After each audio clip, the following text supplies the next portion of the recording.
चार साहिबजादे। गुरुदेव पातशाह धन गुरु गोबिंद सिंह साहब सच्चे पातशाह जी दे चार साहिबजादे सन, जिन्हां दा नाम सी साहिबजादा अजीत सिंह जी, साहिबजादा जुझार सिंह जी।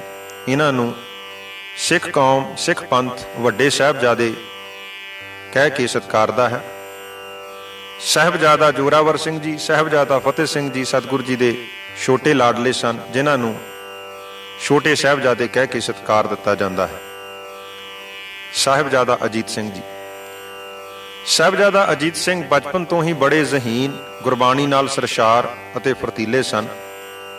सतगुरु जी ने सर्व पक्कां तो विद्या संपूर्ण देण लई प्रबंध कीता है। छोटी उम्र विच ही घोड़सवारी, गतकेबाजी, नेजाबाजी ते बंदूक चलाउण विच अत दी मुहारत हासिल कीती।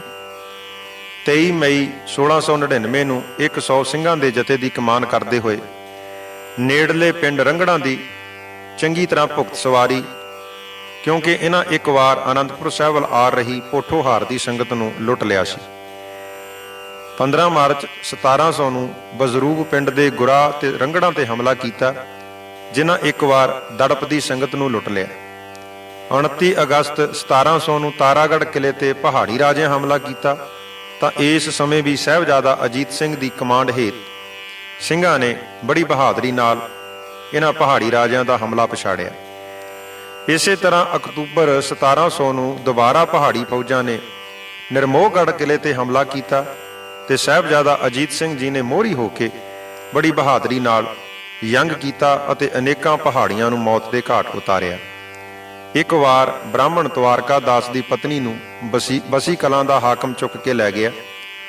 7 ਮਾਰਚ 1703 ਨੂੰ ਭਾਈ ਉਦੇ ਸਿੰਘ ਜੀ ਦੇ ਨਾਲ 100 ਸਿੰਘਾਂ ਦੇ ਜਥੇ ਨਾਲ ਸਾਹਿਬਜ਼ਾਦਾ ਅਜੀਤ ਸਿੰਘ ਜੀ ਨੇ ਬਸੀ ਕਲਾਂ ਤੋਂ ਬ੍ਰਾਹਮਣ ਦੀ ਪਤਨੀ ਛੁਡਾ ਕੇ ਬ੍ਰਾਹਮਣ ਦੇ ਹਵਾਲੇ ਕੀਤੀ। ਸਾਹਿਬਜ਼ਾਦਾ ਅਜੀਤ ਸਿੰਘ ਜੀ ਦਾ ਪ੍ਰਕਾਸ਼ 26 ਜਨਵਰੀ 1687 ਨੂੰ ਪੌਂਟਾ ਸਾਹਿਬ ਵਿਖੇ ਹੋਇਆ ਸੀ।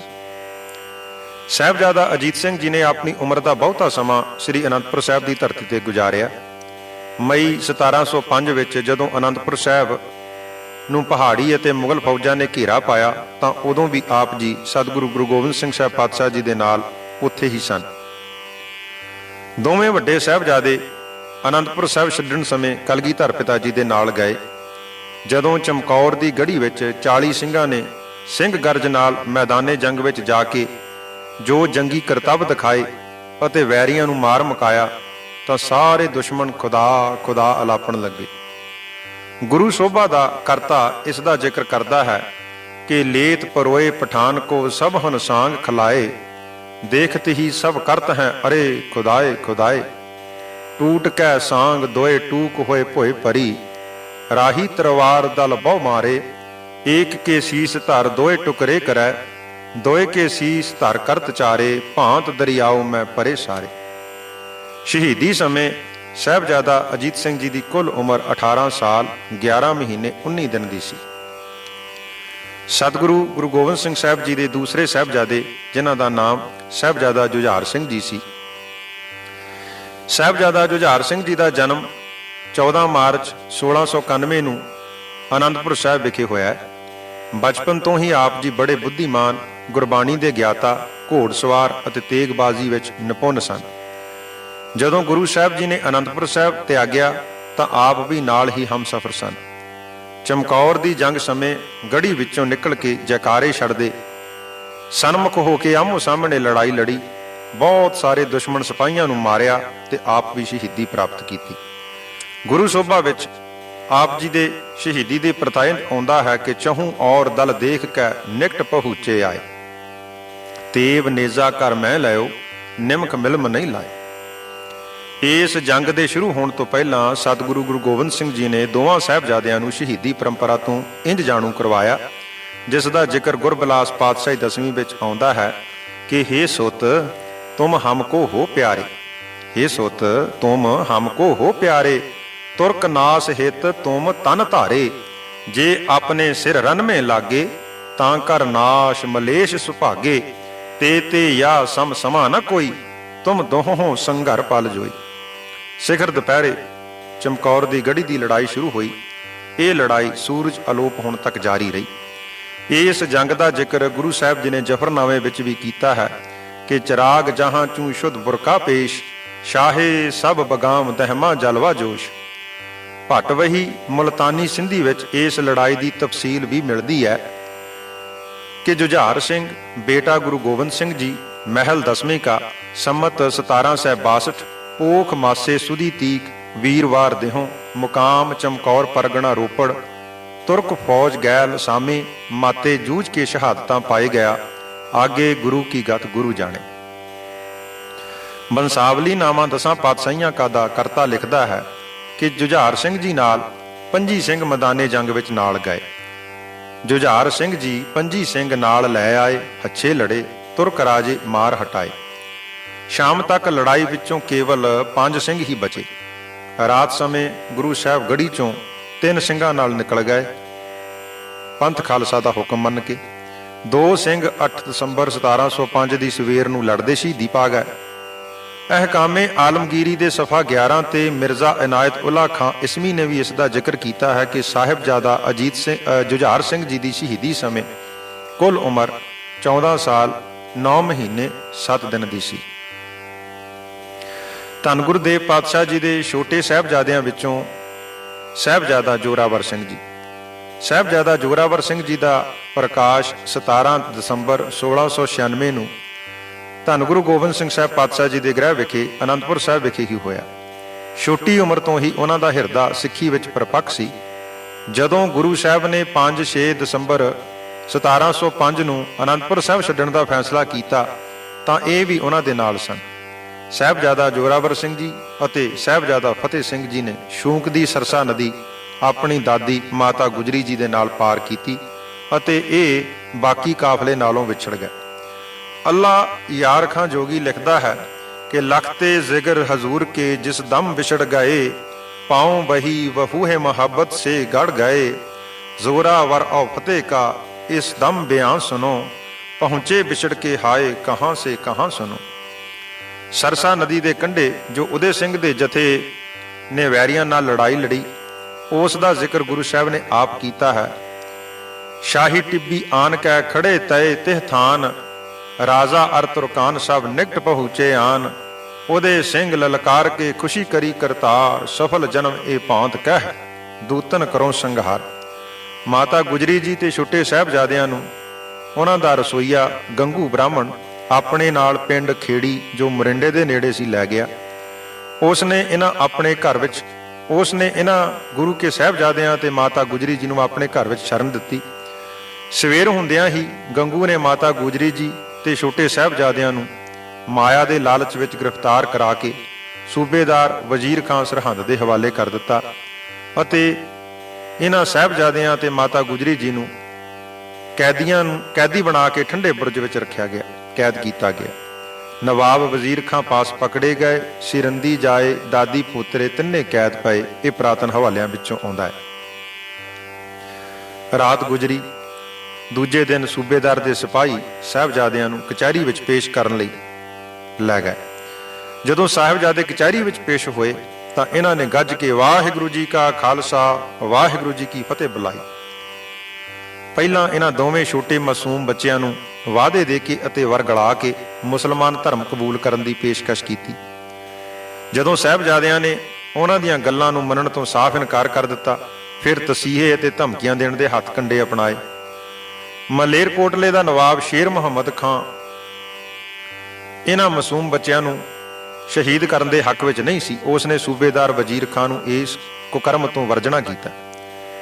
ਕਚਹਿਰੀ ਵਿੱਚ ਹੀ ਮੌਜੂਦ ਸੂਬੇਦਾਰ ਦੇ ਦੀਵਾਨ ਸੁੱਚਾ ਨੰਦ, ਜਿਸ ਨੂੰ ਕੌਮ ਝੂਠਾ ਨੰਦ ਆਖਦੀ ਹੈ, ਉਸ ਨੇ ਵਜ਼ੀਰ ਖਾਂ ਨੂੰ ਸਾਹਿਬਜ਼ਾਦਿਆਂ ਨੂੰ ਸ਼ਹੀਦ ਕਰਨ ਵਾਸਤੇ ਉਕਸਾਉਣਾ ਸ਼ੁਰੂ ਕਰ ਦਿੱਤਾ।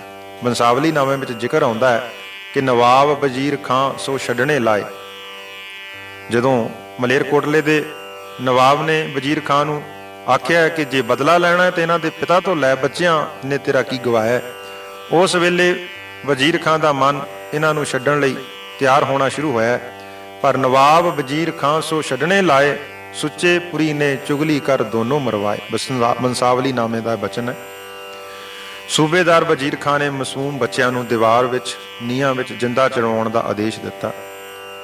ਇਹ ਘਟਨਾ 12 ਦਸੰਬਰ 1705 ਦੀ ਹੈ। ਕੁਝ ਘੰਟਿਆਂ ਬਾਅਦ ਜਦੋਂ ਦੀਵਾਰ ਮੋਢਿਆਂ ਉੱਪਰ ਆਈ ਤਾਂ ਦੋਵੇਂ ਸਾਹਿਬਜ਼ਾਦਿਆਂ ਨੂੰ ਕੋਹ ਕੇ ਸ਼ਹੀਦ ਕਰ ਦਿੱਤਾ ਗਿਆ।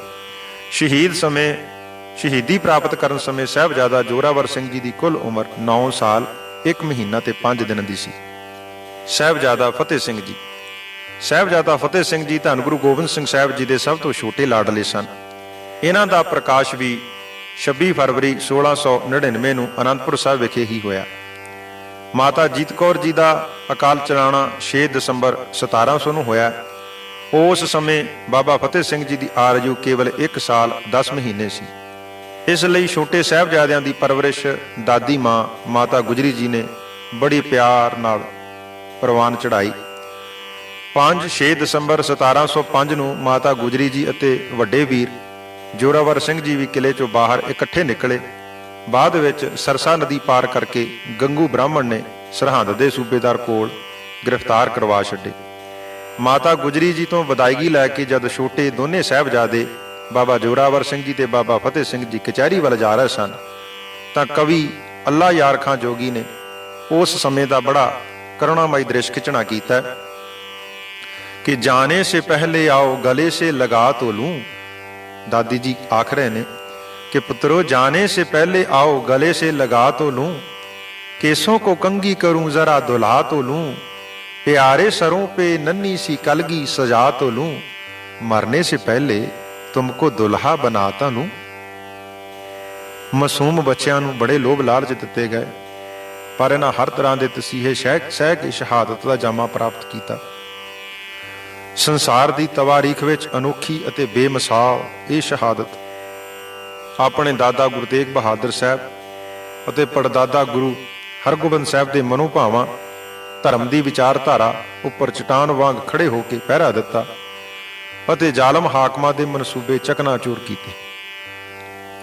ਸੰਸਾਰ ਦੇ ਇਤਿਹਾਸ ਵਿੱਚ ਇੰਜ ਪਹਿਲੀ ਵਾਰ ਹੋਇਆ ਹੋਵੇਗਾ ਕਿ ਮਾਸੂਮ ਬੱਚਿਆਂ ਨੂੰ ਭਵਿੱਖ ਦੇ ਸੁੱਖ ਤਸੀਹੇ ਦੀਆਂ ਧਮਕੀਆਂ ਅਤੇ ਮੌਤ ਦੇ ਡਰ ਨੇ ਉਹਨਾਂ ਨੂੰ ਆਪਣੇ ਗੌਰਵਮਈ ਧਰਮ ਛੱਡਣ ਲਈ ਫੁਸਲਾ ਨਾ ਸਕਿਆ। ਇੰਜ ਮਾਸੂਮ ਬੱਚਿਆਂ ਨੇ ਆਪਣੇ ਧਰਮ ਦੀ ਸੁਤੰਤਰਤਾ ਲਈ, ਦੇਸ਼ ਦੀ ਆਜ਼ਾਦੀ ਲਈ ਦੱਬੀ ਕੁਚਲੀ ਹੋਈ ਜਨਤਾ ਦੀ ਬਿਹਤਰੀ ਵਾਸਤੇ ਕੁਰਬਾਨੀ ਦੇ ਕਰਕੇ ਮਿਸਾਲ ਕਾਇਮ ਕੀਤੀ। ਇਹ ਘਟਨਾ 12 ਦਸੰਬਰ 1705 ਦੀ ਹੈ। ਬੰਸਾਵਲੀ ਨਾਮੇ ਵਿੱਚ ਆਉਂਦਾ ਹੈ ਕਿ ਜ਼ੋਰਾਵਰ ਸਿੰਘ ਦੇ ਪ੍ਰਾਣ ਖੰਡੇ ਨਾਲ ਬੇਗ ਛੁੱਟ ਗਏ। ਅੱਧੀ ਘੜੀ ਫਤਿਹ ਸਿੰਘ ਜੀ ਚਰਨ ਮਾਰਦੇ ਬਹਿ। ਇਹਨਾਂ ਦੋਵੇਂ ਸਾਹਿਬਜ਼ਾਦਿਆਂ ਨੂੰ ਜ਼ਾਲਮਾਂ ਨੇ ਤਸੀਹੇ ਦਿੱਤੇ ਅਤੇ ਜਿਉਂਦਿਆਂ ਨੂੰ ਨੀਹਾਂ ਵਿੱਚ ਚਿਣ ਕੇ ਸ਼ਹੀਦ ਕਰ ਦਿੱਤਾ ਗਿਆ। ਸ਼ਹੀਦੀ ਸਮੇਂ ਛੋਟੇ ਸਾਹਿਬਜ਼ਾਦੇ ਬਾਬਾ ਫਤਿਹ ਸਿੰਘ ਜੀ ਦੀ ਕੁੱਲ ਆਯੂ 6 ਸਾਲ 10 ਮਹੀਨੇ ਅਤੇ 14 ਦਿਨ ਦੀ ਸੀ।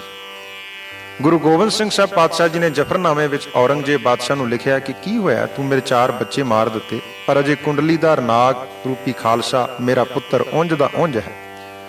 ਜਿਹਾ ਸ਼ੁੱਧ ਕਿ ਚੂੰ ਬਚਗਾ ਕਸ਼ਟ ਚਾਰ ਕਿ ਬਾਕੀ ਬਮਾਦਸ਼ ਪੇਚੀਦ ਮਾਰ। ਛੋਟੇ ਸਾਹਿਬਜ਼ਾਦਿਆਂ ਦੀ ਸ਼ਹੀਦੀ ਤੋਂ ਬਾਅਦ ਮਾਤਾ ਗੁਜਰੀ ਜੀ ਨੇ ਜਪਜੀ ਸਾਹਿਬ ਦਾ ਪਾਠ ਕਰਕੇ ਅਰਦਾਸਾ ਸੋਧਿਆ ਅਤੇ ਠੰਡੇ ਬੁਰਜ ਵਿੱਚ ਚਾਦਰ ਲੈ ਕੇ ਲੇਟ ਗਏ ਤੇ ਸੱਚਖੰਡ ਪਿਆਨਾ ਕਰ ਗਏ। ਬਾਅਦ ਵਿੱਚ ਸਰਹੰਦ ਦੇ ਹੀ ਇੱਕ ਵਪਾਰੀ ਦੀਵਾਨ ਟੋਡਰ ਮਲ ਨੇ ਸੋਨੇ ਦੀਆਂ ਮੋਹਰਾਂ ਵਿਛਾ ਕੇ ਜ਼ਾਲਮਾਂ ਦੇ ਕੋਲੋਂ ਜ਼ਮੀਨ ਖਰੀਦੀ ਅਤੇ ਮਾਤਾ ਗੁਜਰੀ ਜੀ ਅਤੇ ਛੋਟੇ ਦੋਵੇਂ ਸਾਹਿਬਜ਼ਾਦਿਆਂ ਦਾ ਸੰਸਕਾਰ ਕੀਤਾ। ਇਸ ਅਸਥਾਨ ਤੇ ਅੱਜ ਗੁਰਦੁਆਰਾ ਜੋਤੀ ਸਰੂਪ ਸੁਸ਼ੋਭਿਤ ਹੈ। ਸੰਸਾਰ ਵਿੱਚ ਹੋਈ ਇਸ ਅਨੋਖੀ ਘਟਨਾ ਨੂੰ ਅੱਲਾ ਯਾਰ ਖਾਂ ਜੋਗੀ ਬੱਚਿਆਂ ਦੀ ਸ਼ਹਾਦਤ ਨੂੰ ਸਿੱਖ ਸਲਤਨਤ ਦਾ ਨੀਂਹ ਪੱਥਰ ਕਰਾਰ ਦਿੰਦਾ ਹੋਇਆ ਲਿਖਦਾ ਹੈ ਕਿ ਹਮ ਜਾਨ ਦੇ ਕਰ ਔਰੋਂ ਕੀ ਜਾਨੇ ਬਚਾ ਚਲੇ, हम जान देकर औरों की जाने बचा चले, सिक्खी की नीम हम हो सरों पर उठा चले, गुरियाई का है कि शाहजहां मैं बना चले, सिंहों की सल्तनत का है पौधा लगा चले। गुरु गोबिंद सिंह साहब पातशाह इनकलाब दी साकार मूरत, समुचे संसार दा नूर तेजस्वी हुसीन आत्मा, बेमिसाल कारनामिਆਂ ਦਾ ਲਿਸ਼ਕਾਰਾ, ਨਿਡਰਤਾ ਅਤੇ ਚੜ੍ਹਦੀ ਕਲਾ ਦੇ ਜਲਾਉ ਤੇ ਰੂਪ ਸੰਸਾਰ ਦੇ ਇਤਿਹਾਸ ਵਿੱਚ ਚਾਨਣ ਮਨਾਰੇ ਦਾ ਕੰਮ ਕਰਦੇ ਹਨ, ਜਿਨ੍ਹਾਂ ਸਾਰਾ ਸਰਬੰਸ ਹੀ ਮਨੁੱਖੀ ਆਜ਼ਾਦੀ ਲਈ, ਲੋਕਾਂ ਦੀ ਮਾਨਸਿਕ ਗੁਲਾਮੀ ਨੂੰ ਪਾਸ਼-ਪਾਸ਼ ਤਾਰ-ਤਾਰ ਕਰਨ ਲਈ ਦਲੇਰੀ ਭਰੇ ਸੰਗਰਾਮ ਹੀ ਨਹੀਂ ਲੜੇ, ਸਗੋਂ ਦ੍ਰਿੜ ਲੋਹ ਸੰਕਲਪ ਦਾ ਨਵਾਂ ਅਧਿਆਇ ਇਤਿਹਾਸ ਵਿੱਚ ਜੋੜਿਆ। ਧੰਨ ਗੁਰੂ ਗੋਬਿੰਦ ਸਿੰਘ ਜੀ ਦ੍ਰਿੜਤਾ, ਸਵੈ ਵਿਸ਼ਵਾਸ, ਹੌਸਲੇ ਅਤੇ ਕੁਰਬਾਨੀ ਦੀ ਸਪਿਰਟ ਨੇ ਸਰਬ ਸਮਿਆਂ ਲਈ ਨਿਰਭਉ ਅਤੇ ਨਿਰਵੈਰ ਹੋ ਕੇ ਜੀਵਨ ਸੰਘਰਸ਼ ਵਿੱਚ ਜੂਝਣ ਦੀਆਂ ਪੈੜਾਂ ਸਤਿਗੁਰਾਂ ਨੇ ਉਲੀਕੀਆਂ। ਧੰਨ ਗੁਰੂ ਗੋਬਿੰਦ ਸਿੰਘ ਸਾਹਿਬ ਪਾਤਸ਼ਾਹ ਜੀ ਨੇ ਆਪਣੀ ਛੋਟੀ ਜਿਹੀ ਉਮਰ ਵਿੱਚ ਜੋ ਕੌਤਕ, ਜੋ ਕਰਤੱਵ ਤੇ ਬਖਸ਼ਿਸ਼ਾਂ ਕਰਕੇ ਮੁਰਦਾ ਕੌਮ ਵਿੱਚ ਅਜਿਹੀ ਰੂਹ ਫੂਕੀ ਜੋ ਸੰਸਾਰ ਦੀ ਤਵਾਰੀਖ ਦਾ ਇੱਕ ਅਦਭੁਤ ਕ੍ਰਿਸ਼ਮਾ ਹੈ। ਕਲਗੀਧਰ ਪਾਤਸ਼ਾਹ ਜੀ ਦੀ ਜ਼ਿੰਦਗੀ ਵਿੱਚ ਅਜਿਹੇ ਸਮੇਂ ਵੀ ਆਏ ਜਦੋਂ ਸਾਹਿਬਾਂ ਨੂੰ ਭੁੱਖਾਂ ਕੱਟਣੀਆਂ ਪਈਆਂ, ਪੈਰਾਂ ਵਿੱਚ ਕੰਡੇ ਵੀ ਚੁਭਵਾਏ, ਧੁੱਪਾਂ ਵਿੱਚ ਸੜੇ, ਅਨੇਕਾਂ ਮੁਸੀਬਤਾਂ ਨੂੰ ਖਿੜੇ ਮੱਥੇ ਪ੍ਰਵਾਨ ਕੀਤਾ, ਪਰ ਆਪਣੇ ਮਿਸ਼ਨ ਵਿੱਚ ਕਦਮ ਬਾ ਕਦਮ ਅੱਗੇ ਹੀ ਟੁਰਦੇ ਗਏ। ਅਜਿਹੇ ਮਰਦਾ ਗੰਮੜੇ ਲਈ ਹੀ ਕਿਸੇ अदीब ने लिखा है कि एक वो चलते हैं जमाने के साथ साथ, लेकिन मर्द वो हैं जो जमाने को बदल देते हैं। 1699 ईस्वी की शुभ विसाखी ਨੂੰ ਖਾਲਸਾ ਪੰਥ ਸਾਜਣ ਉਪਰੰਤ ਹਜ਼ਾਰਾਂ ਸਿੰਘਾਂ ਅੰਮ੍ਰਿਤ ਛਕਿਆ। ਗੁਰੂ ਜੀ ਦੇ ਸਾਹਿਬਜ਼ਾਦਿਆਂ ਨੇ ਵੀ ਪਿੱਛੋਂ ਅੰਮ੍ਰਿਤ ਛਕਿਆ। ਇਵੇਂ ਚੂੰਕਾਰ ਅਜ਼ ਹਮਾ ਹੀਲ ਤੇ ਦਰਗੁਜਸ਼ਤ, ਹਲਾਲ ਅਸਤ ਬੁਰਦਨ ਬਾ ਸ਼ਮਸ਼ੀਰ ਦਸਤ ਦੀ ਮਹਾਨ ਵਿਚਾਰਧਾਰਾ ਦੇ ਦਾਤੇ ਕਲਗੀਧਰ ਗੁਰਦੇਵ ਗੁਰੂ ਗੋਬਿੰਦ ਸਿੰਘ ਸਾਹਿਬ ਪਾਤਸ਼ਾਹ ਜੀ ਨੇ ਆਪਣੇ ਖਾਲਸੇ ਨੂੰ ਉਸ ਸਮੇਂ ਦੀ ਯੁੱਧ ਕਲਾ ਨਾਲ ਪੂਰੀ ਤਰ੍ਹਾਂ ਪ੍ਰਵੀਨ ਕੀਤਾ। ਹਰ ਰੋਜ਼ ਰਣਜੀਤ ਨਗਾਰਾ ਵੱਜਦਾ, ਫੌਜੀ ਸਿਖਲਾਈ ਚੜ੍ਹਦੀ ਕਲਾ ਵਿੱਚ ਕੌਮ ਨੂੰ ਦਿੱਤੀ ਜਾਂਦੀ। ਹੋਲੇ ਮਹੱਲੇ ਦਾ ਤਿਉਹਾਰ ਮਨਾਉਣਾ, ਆਨੰਦਗੜ੍ਹ, ਲੋਹਗੜ੍ਹ, ਕੇਸਗੜ੍ਹ ਸਾਹਿਬ, ਫਤਿਹਗੜ੍ਹ ਸਾਹਿਬ ਕਿਲਿਆਂ ਦਾ ਬਣ ਜਾਣਾ, ਆਨੰਦਪੁਰ ਸਾਹਿਬ ਸ਼ਾਹੀ ਮਹੱਲਾਂ ਤੇ ਸੁੰਦਰ ਬਾਗਾਂ ਦੇ ਨਾਲੋਂ ਵੀ ਸੁੰਦਰ, ਅਦਭੁਤ, ਅਜੀਬ ਢੰਗ ਨਾਲ ਸਜ ਧਜ ਜਾਣਾ, ਗੁਰੂ ਸਾਹਿਬ ਜੀ ਨੂੰ ਸਿੱਖਾਂ ਵੱਲੋਂ ਸੱਚਾ ਪਾਤਸ਼ਾਹ ਸੱਦਿਆ ਜਾਣਾ, ਜਾਤ ਪਾਤ ਦੇ ਭੇਦ ਭਾਵ ਖਤਮ ਹੋ ਕੇ ਸਮੁੱਚੀ ਲੋਕਾਈ ਇੱਕ ਸੰਗਤ, ਇੱਕ ਪੰਗਤ ਦੀ ਸਾਂਝ ਵਿੱਚ ਪਰੋਈ ਜਾਣੀ, ਖਾਲਸੇ ਨੇ ਨਿਰਭੈ ਹੋ ਕੇ ਵਿਚਰਨਾ ਅਤੇ ਅਨੇਕਾਂ ਹੋਰ ਚੜ੍ਹਦੀ ਕਲਾ ਵਾਲੀਆਂ ਗੱਲਾਂ ਪਹਾੜੀ ਰਾਜਿਆਂ ਅਤੇ ਮੁਗਲ ਹਕੂਮਤਾਂ ਦੀ ਅੱਖ ਵਿੱਚ ਰੜਕਣ ਲੱਗੀਆਂ। ਧੰਨ ਗੁਰੂ ਗੋਬਿੰਦ ਸਿੰਘ ਜੀ ਨੇ ਖਾਲਸੇ ਨੂੰ ਜ਼ੋਰ ਜ਼ੁਲਮ ਦੇ ਵਿਰੁੱਧ ਲੜਨ ਲਈ ਤਿਆਰ ਬਰ ਤਿਆਰ ਕਰ ਦਿੱਤਾ। ਆਨੰਦਪੁਰ ਸਾਹਿਬ ਦੇ ਨੇੜੇ ਦੇ ਇਲਾਕੇ ਵਿੱਚੋਂ ਦੁਖੀਆਂ ਮਜਲੂਮਾਂ ਦੀਆਂ ਫਰਿਆਦਾਂ ਸਤਿਗੁਰੂ ਜੀ ਦੇ ਸੱਚੇ ਦਰਬਾਰ ਵਿੱਚ ਪੁੱਜਣੀਆਂ ਸ਼ੁਰੂ ਹੋਈਆਂ। ਸਤਿਗੁਰੂ ਜੀ ਨੇ ਆਪਣੇ ਸੰਤ ਖਾਲਸਾ ਜੀ ਪਾਸੋਂ ਇਹਨਾਂ ਜਾਬਰ ਅਹਿਲਕਾਰਾਂ ਨੂੰ ਸੋਧਣਾ ਆਰੰਭ ਕਰ ਦਿੱਤਾ। ਇਵੇਂ ਭਾਰਤ ਦੀ ਜ਼ੁਲਮੀ ਰਾਜ ਵਿੱਚ ਸੱਚੇ ਪਾਤਸ਼ਾਹ ਜੀ ਨੇ ਸੰਤ ਖਾਲਸੇ ਦੀ ਸੱਚੀ ਹਕੂਮਤ ਕਾਇਮ ਕਰ ਦਿੱਤੀ। ਬਜਰੂੜ ਅਤੇ ਨੋਹ ਗ੍ਰਾਮ ਪਿੰਡਾਂ ਦੇ ਜਰਵਾਣੇ ਰੰਗੜਾਂ ਨੂੰ, ਜਿਨ੍ਹਾਂ ਨੇ ਆਨੰਦਪੁਰ ਸਾਹਿਬ ਆ ਰਹੀ ਸੰਗਤ ਨੂੰ ਲੁੱਟਿਆ, ਸਤਿਗੁਰੂ ਜੀ ਦੇ ਹੁਕਮਾਂ ਅਨੁਸਾਰ ਖਾਲਸੇ ਨੇ ਸੋਧਾ ਲਾਇਆ। ਗੁਰੂ ਜੀ ਨੇ ਸੰਤ ਉਬਾਰਨ, ਦੁਸ਼ਟ ਸੰਘਾਰਨ ਅਤੇ ਧਰਮ ਚਲਾਵਣ ਦਾ ਕਾਰਜ ਪੂਰਨ ਰੂਪ ਵਿੱਚ ਜ਼ੋਰ ਸ਼ੋਰ ਨਾਲ ਸਿਰੇ ਚਾੜਿਆ। ਖਾਲਸਾ ਨਿਰਭੈ ਰੂਪ ਵਿੱਚ ਸਤਿਗੁਰੂ ਜੀ ਦੇ ਹੁਕਮ ਅਨੁਸਾਰ ਗਰੀਬ ਮਜਲੂਮ ਦੀ ਰੱਖਿਆ ਕਰਨ ਦੇ ਕਾਰਜ ਦੀ ਜ਼ਿੰਮੇਵਾਰੀ ਨੇਕੀ, ਇਮਾਨਦਾਰੀ ਅਤੇ ਸਦਾਚਾਰਕ ਜੀਵਨ ਨਾਲ ਬਤੀਤ ਕਰਕੇ ਨਿਭਾਉਣ ਲੱਗਾ।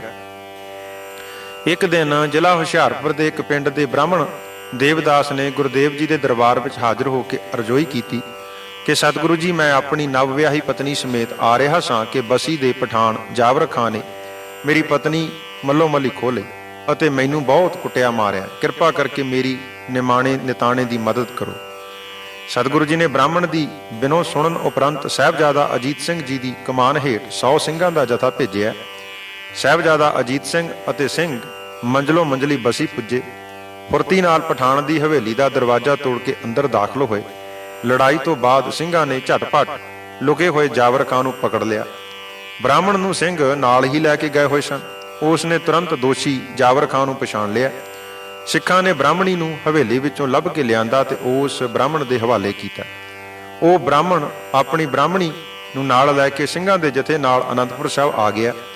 ਜਾਬਰ ਖਾਂ ਨੂੰ ਸਾਹਿਬਜ਼ਾਦਾ ਅਜੀਤ ਸਿੰਘ ਨੇ ਬੰਨ੍ਹ ਕੇ ਘੋੜੇ ਤੇ ਬਿਠਾ ਲਿਆ ਤੇ ਗੁਰੂ ਸਾਹਿਬ ਜੀ ਦੇ ਦਰਬਾਰ ਵਿੱਚ ਪੇਸ਼ ਕੀਤਾ। ਸਤਿਗੁਰੂ ਜੀ ਦੇ ਹੁਕਮ ਅਨੁਸਾਰ ਜਾਬਰ ਖਾਂ ਨੂੰ ਸਖਤ ਸਜ਼ਾ ਦਿੱਤੀ ਗਈ। ਸਾਹਿਬਜ਼ਾਦਾ ਅਜੀਤ ਸਿੰਘ ਜੀ ਦੀ ਬਹਾਦਰੀ ਤੇ ਸਤਿਗੁਰੂ ਜੀ ਅਤਿਅੰਤ ਪ੍ਰਸੰਨ ਹੋਏ। ਪਹਾੜੀ ਰਾਜੇ ਗੁਰਦੇਵ ਜੀ ਦੀ ਵੱਧਦੀ ਹੋਈ ਇਸ ਤਾਕਤ ਨੂੰ ਨਾ ਸਹਾਰ ਸਕੇ। ਉਹਨਾਂ ਨੇ ਦਿੱਲੀ ਜਾ ਕੇ ਸ਼ਿਕਾਇਤ ਕੀਤੀ। ਦਿੱਲੀੋਂ ਪੈਂਦੇ ਖਾਂ ਦੀਨਾ ਬੇਗ ਦੀ ਅਗਵਾਈ ਹੇਠ 10,000 ਫੌਜ ਨੇ ਪਹਾੜੀ ਰਾਜਿਆਂ ਦੀ ਫੌਜ ਸਮੇਤ ਆਨੰਦਪੁਰ ਸਾਹਿਬ ਤੇ ਹਮਲਾ ਕਰ ਦਿੱਤਾ। ਇਵੇਂ 30,000 ਫੌਜ ਨੇ ਆਨੰਦਪੁਰ ਨੂੰ ਘੇਰ ਲਿਆ। ਖਾਲਸਾ ਫੌਜ ਦੀ ਅਗਵਾਈ ਪੰਜ ਪਿਆਰੇ ਸਾਹਿਬਜ਼ਾਦਾ ਅਜੀਤ ਸਿੰਘ, ਭਾਈ ਉਦੇ ਸਿੰਘ ਜੀ ਕਰ ਰਹੇ ਸਨ। ਪਹਿਲੇ ਦਿਨ ਦੀ ਲੜਾਈ ਵਿੱਚ ਸਾਹਿਬਜ਼ਾਦਾ ਅਜੀਤ ਸਿੰਘ ਨੇ ਮੁਗਲ ਸੈਨਾ ਦੇ ਕਮਾਂਡਰ ਜਗਤੁੱਲਾ ਖਾਂ ਨੂੰ ਮੌਤ ਦੇ ਘਾਟ ਉਤਾਰ ਦਿੱਤਾ। ਕੇਸਰੀ ਚੰਦ ਵੱਲੋਂ ਲੋਹਗੜ੍ਹ ਦੇ ਦਰਵਾਜ਼ੇ ਨੂੰ ਤੋੜਨ ਵਾਸਤੇ ਮਸਤ ਹਾਥੀ ਭੇਜਿਆ। ਤਦ ਭਾਈ ਬਚਿੱਤਰ ਸਿੰਘ ਨੇ ਨਾਗਣੀ ਮਾਰ ਕੇ ਉਸ ਦੀ ਸੁੰਡ ਵੱਢ ਦਿੱਤੀ ਤੇ ਭਜਾ ਦਿੱਤਾ। ਦੁਸ਼ਮਣ ਦੀਆਂ ਫੌਜਾਂ ਵੱਲੋਂ ਛਲ, ਕਪਟ, ਫਰੇਬ ਦੀਆਂ ਕਈ ਕੁਟਲ ਚਾਲਾਂ ਵਰਤੀਆਂ ਅਤੇ ਔਰੰਗਜ਼ੇਬ ਨੇ ਲਿਖਤੀ ਪੱਤਰ ਦੇ ਰੂਪ ਵਿੱਚ ਕੁਰਾਨ ਦੀ ਕਸਮ ਖਾਧੀ। ਹਿੰਦੂ ਰਾਜਿਆਂ ਨੇ ਆਟੇ ਦੀ ਗਊ ਬਣਾ ਕੇ ਕਸਮ ਖਾਧੀ ਕਿ ਗੁਰੂ ਸਾਹਿਬ ਜੇਕਰ ਅਨੰਦਪੁਰ ਸਾਹਿਬ ਛੱਡ ਦੇਣ ਤਾਂ ਉਹਨਾਂ ਨੂੰ ਸ਼ਾਹੀ ਫੌਜ ਕੁਝ ਵੀ ਨਹੀਂ ਕਹੇਗੀ। ਉਹਨਾਂ ਦੀ ਚਿਰਾਂ ਤੋਂ ਅਨੰਦਪੁਰ ਸਾਹਿਬ ਨੂੰ ਘੇਰਾ ਪਾਉਣ ਤੇ ਹੋਈ ਅਸਫਲਤਾ ਕਾਰਨ ਹੋਈ ਬੇਇੱਜ਼ਤੀ ਕਿ ਉਹ ਲੱਖਾਂ ਦੀ ਤਾਦਾਦ ਵਿੱਚ ਹੁੰਦੇ ਹੋਏ ਵੀ ਗੁਰੂ ਸਾਹਿਬ ਦੇ ਅਤੇ ਮੁੱਠੀ ਭਰ ਸਿੰਘਾਂ ਤੇ ਫਤਿਹ ਨਹੀਂ ਪਾ ਸਕੇ ਅਤੇ ਪਰਜਾ ਵਿੱਚ ਮੂੰਹ ਦਿਖਾਉਣ ਜੋਗੇ ਨਹੀਂ ਰਹੇ। ਸੋ ਉਹਨਾਂ ਨੇ ਹੁਣ ਇਹ ਛਲ ਕਪਟ ਨਾਲ ਭਰੇ ਹੋਏ ਹੱਥਕੰਡੇ ਵਰਤਣੇ ਸ਼ੁਰੂ ਕੀਤੇ ਕਿ ਸਤਿਗੁਰੂ ਜੀ ਜੇ ਅਨੰਦਪੁਰ ਸਾਹਿਬ ਦਾ ਕਿਲ੍ਹਾ ਛੱਡ ਦੇਣ ਤਾਂ ਅਸੀਂ ਆਪਣੇ ਦੀਨ, ਈਮਾਨ ਅਤੇ ਧਰਮ ਦੀ ਸਹੁੰ ਖਾ ਕੇ ਇਹ ਵਾਅਦਾ ਕਰਦੇ ਹਾਂ ਕਿ ਗੁਰਦੇਵ ਪਾਤਸ਼ਾਹ ਅਤੇ ਸਿੰਘਾਂ ਨੂੰ ਕੁਝ ਵੀ ਮੁਗਲ ਫੌਜ ਨਹੀਂ ਕਹੇਗੀ। 5 ਅਤੇ 6 ਦਸੰਬਰ 1705 ਦੀ ਤਰੀਕ ਹੈ। ਅਨੰਦਪੁਰ ਸਾਹਿਬ ਨੂੰ 8 ਮਹੀਨਿਆਂ ਤੋਂ ਮੁਗਲਾਂ, ਪਹਾੜੀ ਰੰਗੜਾਂ ਤੇ ਗੁੱਜਰਾਂ ਨੇ ਘੇਰਿਆ ਹੋਇਆ ਹੈ। ਅਨੰਦਪੁਰ ਸਾਹਿਬ ਦੇ ਹਾਲਾਤ ਬੜੀ ਸ਼ਿੱਦਤ ਨਾਲ ਦਰਦਨਾਕ ਸਥਿਤੀ ਅਖਤਿਆਰ ਕਰ ਚੁੱਕੇ ਨੇ। ਕਿਲੇ ਫੌਜਾਂ ਨੇ ਬੰਦ ਕਰ ਦਿੱਤੇ ਨੇ। ਕਿਲੇ ਅੰਦਰ 460 ਦੇ ਕਰੀਬ ਸਿੰਘ ਸਿੰਘਣੀਆਂ ਤੇ ਮਾਸੂਮ ਬੱਚੇ ਹਨ। ਰੁੱਖਾਂ ਦੇ ਪੱਤਿਆਂ ਤੇ ਛਿੱਲੜਾਂ ਤੇ ਗੁਜ਼ਾਰਾ ਕਰਕੇ ਵੀ ਆਪਣਾ ਸਿਦਕ ਸਿੰਘਾਂ ਨੇ ਬਲਵਾਨ ਰੱਖਿਆ ਹੈ। ਤ੍ਰਿਪੁਰਾ ਤੋਂ ਤੋਹਫੇ ਵਜੋਂ ਮਿਲਿਆ ਪ੍ਰਸਾਦੀ ਹਾਥੀ ਵੀ ਭੁੱਖਮਰੀ ਨਾਲ ਮਰ ਚੁੱਕਾ ਹੈ। ਸਿੰਘਾਂ ਕੋਲ ਹੁਣ ਹੋਰ ਭੁੱਖ ਬਰਦਾਸ਼ਤ ਨਾ ਹੋਈ। ਸਿੰਘ ਅਨੰਦਪੁਰ ਦੇ ਕਿਲੇ ਨੂੰ ਛੱਡ ਕੇ ਨਿਕਲਣਾ ਚਾਹੁੰਦੇ ਸਨ। ਕੁਝ ਸਿੰਘਾਂ ਨੇ ਮਾਤਾ ਗੁਜਰੀ ਜੀ ਅੱਗੇ ਬੇਨਤੀ ਕੀਤੀ। ਕਲਗੀਧਰ ਪਿਤਾ ਨੇ ਪ੍ਰਮੁੱਖ ਸਿੱਖਾਂ ਨਾਲ ਵਿਚਾਰ ਕਰਕੇ ਅਨੰਦਪੁਰ ਸਾਹਿਬ ਨੂੰ ਆਖਰੀ ਪ੍ਰਣਾਮ ਕਰਨ ਦਾ ਫੈਸਲਾ ਸੁਣਾ ਦਿੱਤਾ। ਬੰਸਾਵਲੀ ਨਾਮੇ ਵਿੱਚ ਇਹ ਜ਼ਿਕਰ ਆਉਂਦਾ ਹੈ ਕਿ ਤਬ ਸਾਹਿਬ ਆਪਣੀ ਮਾਤਾ ਗੁਜਰੀ ਨੂੰ ਐਸਾ ਕਹਿਆ, ਮਾਤਾ ਜੀ ਤੁਸੀਂ ਨਿੱਕੇ ਨੀਂਗਰ ਨਾਲ ਲੈ ਚਾਹੀਏ ਗਿਆ, ਵੱਡੇ ਦੋਨੋਂ ਭਾਈ ਰਹਿਣ ਅਸਾਡੇ ਨਾਲ, ਤੁਸੀਂ ਪਹਿਲੋਂ ਟੁਰੋ ਪਾਓ ਚਾਲ। ਅਨੰਦਪੁਰ ਸਾਹਿਬ ਛੱਡਣ ਤੋਂ ਪਹਿਲਾਂ ਗੁਰੂ ਸਾਹਿਬ ਨੇ ਔਰੰਗਜ਼ੇਬ ਵੱਲੋਂ ਆਈ ਚਿੱਠੀ ਪੜ੍ਹੀ। ਗੁਰੂ ਸਾਹਿਬ ਨੇ ਸਾਰਿਆਂ ਨੂੰ ਸਮਝਾ ਦਿੱਤਾ ਕਿ ਸਾਰੇ ਪੈਦਲ ਇਕੱਠੇ ਜਾਣਗੇ, ਰਸਤੇ ਵਿੱਚ ਰੁਕੇਗਾ ਕੋਈ ਨਹੀਂ। ਹਥਿਆਰਾਂ ਤੋਂ ਬਗੈਰ ਹੋਰ ਸਾਜੋ ਸਮਾਨ ਨਾਲ ਲਿਜਾਣ ਦੀ ਸਖਤ ਮਨਾਹੀ ਗੁਰਦੇਵ ਜੀ ਨੇ ਕਰ ਦਿੱਤੀ। ਨਾਲ ਕੇਵਲ ਤੇ ਕੇਵਲ ਸ਼ਸਤਰ ਹੀ ਖੜਨੇ ਹਨ। गुरु जी बादशाह औरंगजेब को दक्षिण देश में भेजी पत्रिका के जवाब की उड़ीक में सन। साल 1762 ओख मासे देहों 5 गए। दक्षिण देश से बादशाह का भेजा शाही प्रवान कुरान दी जल्द ते लिखा हुआ काजी लैके आनंदपुर में आए गया। गुरु जी ने उदय सिंह आदि मुखी सिंघा साथ विचार करके फैसला किया कि आज रात के समय किला आनंदगढ़ त्याग देना चाहिए। ये जिक्र गुरु की साखियां ਦੇ ਵਿੱਚ ਦਿੱਤਾ ਗਿਆ ਹੈ। ਪਹਾੜੀ ਅਤੇ ਮੁਗਲਾਂ ਨੇ ਗਊ ਅਤੇ ਕੁਰਾਨ ਦੀਆਂ ਕਸਮਾਂ ਚੁੱਕੀਆਂ ਕਿ ਬਾਹਰ ਜਾਣ ਸਮੇਂ ਗੁਰਦੇਵ ਜੀ ਨੂੰ ਕੋਈ ਰੁਕਾਵਟ ਨਹੀਂ ਪਾਉਣਗੇ। ਕਕਰਾਲੀ ਰਾਤ ਦਾ ਹਨੇਰਾ, ਸਿਆਲ ਦੀ ਰੁੱਤ, ਮੋਹਲੇ ਧਾਰ ਬਾਰਿਸ਼, ਇਹੋ ਜਿਹੇ ਵਾਤਾਵਰਣ ਵਿੱਚ ਦੁਸ਼ਮਣ ਫੌਜਾਂ ਦੇ ਘੇਰੇ ਵਿੱਚੋਂ ਬਾਹਰ ਨਿਕਲਣਾ ਢੁਕਵਾਂ ਸਮਾਂ ਸੀ। ਔਰੰਗਜ਼ੇਬ ਬਾਦਸ਼ਾਹ ਵੱਲੋਂ ਆਈ ਚਿੱਠੀ ਦਾ ਜ਼ਿਕਰ ਗੁਰੂ ਸਾਹਿਬ ਜੀ ਨੇ ਜਫਰਨਾਮੇ ਵਿੱਚ ਵੀ ਕੀਤਾ ਹੈ कि नविश्ता रसीदो ब गुफ्ता जबा बबायत के ईंकार महत रसां।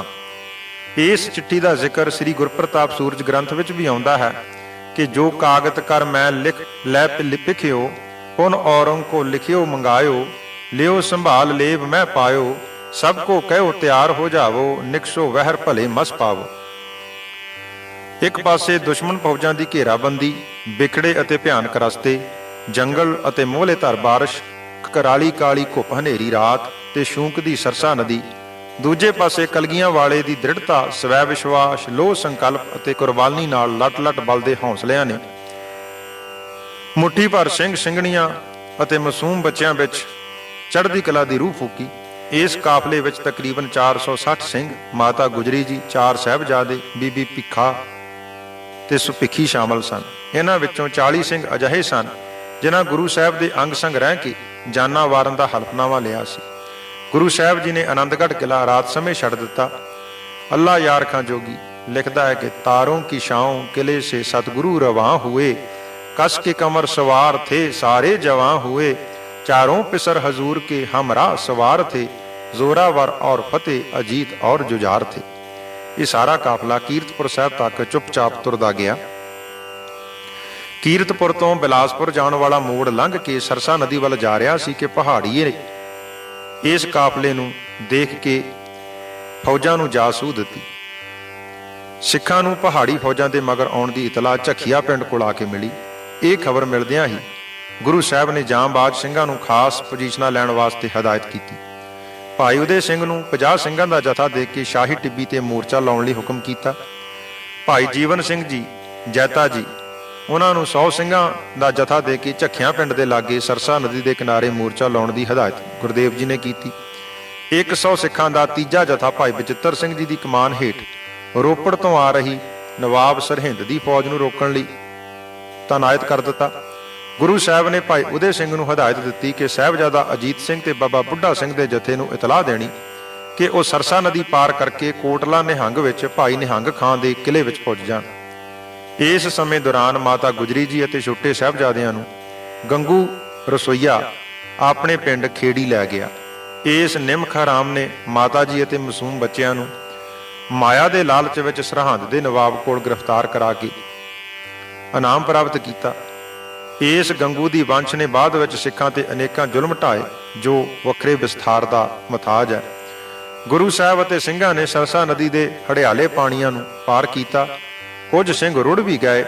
ਗੁਰੂ ਸਾਹਿਬ ਤੇ ਕੁਝ ਸਿੰਘ ਦਰਿਆ ਸਤਲੁਜ ਦੇ ਕਿਨਾਰੇ ਠਿੱਡੇ ਤੇ ਲੋਧੀ ਮਾਜਰਾ ਪਿੰਡਾਂ ਦੀ ਸਰਜ਼ਮੀਨ ਚੋਂ ਹੁੰਦੇ ਨਿਹੰਗ ਖਾਂ ਦੀ ਗੜੀ ਪੁੱਜੇ।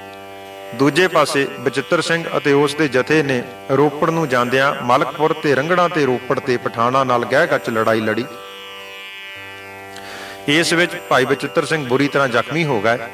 ਸਾਹਿਬਜ਼ਾਦਾ ਅਜੀਤ ਸਿੰਘ ਤੇ ਹੋਰ ਸਿੰਘਾਂ ਨੇ ਰਸਤੇ ਵਿੱਚ ਪਏ ਜ਼ਖਮੀ ਭਾਈ ਬਚਿੱਤਰ ਸਿੰਘ ਨੂੰ ਚੁੱਕ ਕੇ ਨਿਹੰਗ ਖਾਂ ਦੀ ਗੜੀ ਵਿੱਚ ਲਿਆਂਦਾ, ਜਿੱਥੇ ਗੁਰੂ ਗੋਬਿੰਦ ਸਿੰਘ ਸਾਹਿਬ ਤੇ ਸਿੰਘ ਉਡੀਕ ਕਰ ਰਹੇ ਸਨ। ਗੁਰੂ ਸਾਹਿਬ ਜੀ ਤੇ ਸਿੰਘ ਸਾਰਾ ਦਿਨ 6 ਦਸੰਬਰ 1705 ਨੂੰ ਨਿਹੰਗ ਖਾਂ ਦੀ ਗੜੀ ਵਿੱਚ ਠਹਿਰੇ। ਜ਼ਖਮੀ ਭਾਈ ਬਚਿੱਤਰ ਸਿੰਘ ਨੂੰ ਇਲਾਜ ਲਈ ਉੱਥੇ ਛੱਡ ਕੇ ਸਾਰੇ ਸਿੰਘ ਤੇ ਗੁਰੂ ਸਾਹਿਬ ਰਾਤ ਸਮੇਂ ਲਖਮੀਪੁਰ ਵੱਲ ਨਿਕਲ ਤੁਰੇ। ਨਿਹੰਗ ਖਾਂ ਦੇ ਬੇਟੇ ਆਲਮ ਖਾਂ ਨੇ ਰਾਤ ਸਮੇਂ ਰਸਤਾ ਦੱਸਣ ਦੀ ਸੇਵਾ ਕੀਤੀ।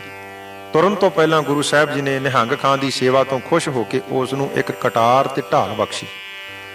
ਗੁਰੂ ਸਾਹਿਬ ਨੇ ਕੋਟਲਾ ਨਿਹੰਗ ਖਾਂ ਤੋਂ ਬੂਰ ਮਾਜਰਾ, ਮਾਚੀਵਾੜਾ ਆਦਿ ਦਿਸ਼ਾ ਵੱਲ ਜਾਣਾ ਸ਼ੁਰੂ ਕੀਤਾ। ਬੂਰ ਮਾਜਰਾ ਪਿੰਡ ਕੋਲ ਗੁਰੂ ਸਾਹਿਬ ਨੂੰ ਸੂਚਨਾ ਮਿਲੀ ਕਿ ਦੁਸ਼ਮਣ ਦੀਆਂ ਫੌਜਾਂ ਪਿੱਛਾ ਕਰ ਰਹੀਆਂ ਨੇ। ਸਤਿਗੁਰੂ ਜੀ ਨੇ ਉਸ ਸਮੇਂ ਚਮਕੌਰ ਵੱਲ ਮੁੱਖ ਕਰ ਲਿਆ। ਇੱਕ ਸੋਮੇ ਅਨੁਸਾਰ ਗੁਰੂ ਸਾਹਿਬ ਦੁੱਗਰੀ ਤੇ ਸ਼ਹਿਨਸ਼ਾਹ ਦੀ ਥੇ ਹੁੰਦੇ ਹੋਏ ਚਮਕੌਰ ਪਹੁੰਚੇ ਸਨ। ਦੁਸ਼ਮਣਾਂ ਦੀ ਫੌਜ ਬੜੀ ਰਫ਼ਤਾਰ ਨਾਲ ਪਿੱਛੇ ਆ ਰਹੀ ਸੀ ਅਤੇ ਚਮਕੌਰ ਸਾਹਿਬ ਨੂੰ ਸਾਰੀਆਂ ਦਿਸ਼ਾਵਾਂ ਵੱਲੋਂ ਘੇਰ ਲਿਆ ਗਿਆ। ਗੁਰੂ ਸਾਹਿਬ ਨੇ ਬੁੱਧੀ ਚੰਦ ਦੀ ਹਵੇਲੀ, ਜਿਸ ਨੂੰ ਚਮਕੌਰ ਦੀ ਗੜੀ ਆਖਿਆ ਜਾਂਦਾ ਹੈ, ਵਿੱਚ ਰਹਿ ਕੇ ਬੇਮਿਸਾਲ ਦਲੇਰੀ ਨਾਲ ਜਿਵੇਂ ਦੁਸ਼ਮਣਾਂ ਦਾ ਫੌਜਾਂ ਦਾ ਮੁਕਾਬਲਾ ਕੀਤਾ, ਉਹ ਸੰਸਾਰ ਦੀ ਜੰਗੀ ਤਵਾਰੀਖ ਦਾ ਇੱਕ ਅਹਿਮ ਸੁਨਹਿਰੀ ਵਰਕਾ ਹੈ। ਕਹਾਂ ਵੀਰ 40 ਸ਼ਦਾਵੰਤ ਭਾਰੇ, ਕਹਾਂ ਏਕ ਨੇ ਲਾਖ ਆਏ ਹਕਾਰੇ।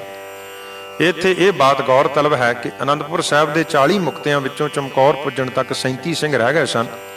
ਭਾਈ ਜੀਵਨ ਸਿੰਘ, ਭਾਈ ਉਦੇ ਸਿੰਘ ਤੇ ਭਾਈ ਬਚਿੱਤਰ ਸਿੰਘ ਸ਼ਹੀਦੀ ਪ੍ਰਾਪਤ ਕਰ ਚੁੱਕੇ ਸਨ। ਕੁਝ ਵਿਦਵਾਨਾਂ ਦਾ ਇਹ ਵੀ ਖਿਆਲ ਹੈ ਕਿ ਜਦੋਂ ਗੁਰੂ ਸਾਹਿਬ ਚਮਕੌਰ ਪੁੱਜੇ, ਉਸ ਸਮੇਂ ਹੋਰ ਸਿੰਘ ਵੀ ਨਾਲ ਸ਼ਾਮਲ ਹੋ ਚੁੱਕੇ ਸਨ, ਜਿਨ੍ਹਾਂ ਦੀ ਗਿਣਤੀ 47 ਹੋ ਚੁੱਕੀ ਸੀ। 37 ਅਨੰਦਪੁਰੀ ਮੁਕਤੇ, 8 ਨਵੇਂ ਸਿੰਘ ਤੇ 2 ਵੱਡੇ ਸਾਹਿਬਜ਼ਾਦੇ। ਇਸ ਲੜਾਈ ਦਾ ਬਚਿੱਤਰ ਨਾਟਕ ਵਿੱਚ ਵੀ ਜ਼ਿਕਰ ਆਉਂਦਾ ਹੈ।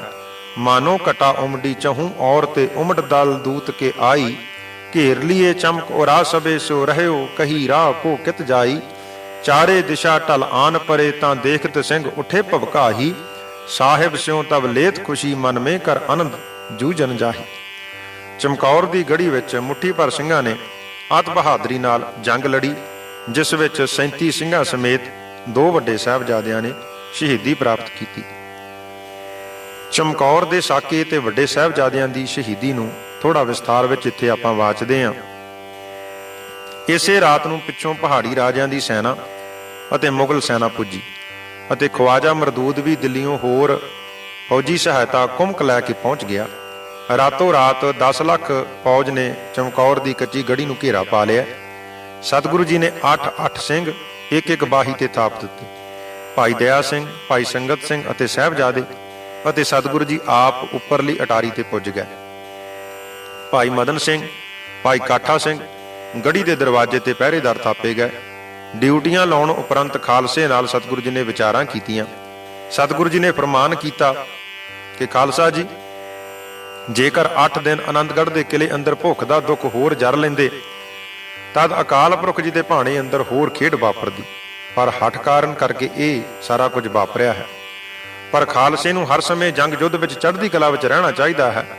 ਸੋ ਇਸ ਗੜੀ ਦੇ ਅੰਦਰ ਆਪਾਂ ਸਭਨਾਂ ਨੂੰ ਅਤ ਹੀ ਰਣਮੈ ਤਬ ਜੂਝ ਮਰੋ ਅਨੁਸਾਰ ਡਟ ਕੇ ਮੁਕਾਬਲਾ ਕਰਨਾ ਪੈਣਾ ਹੈ।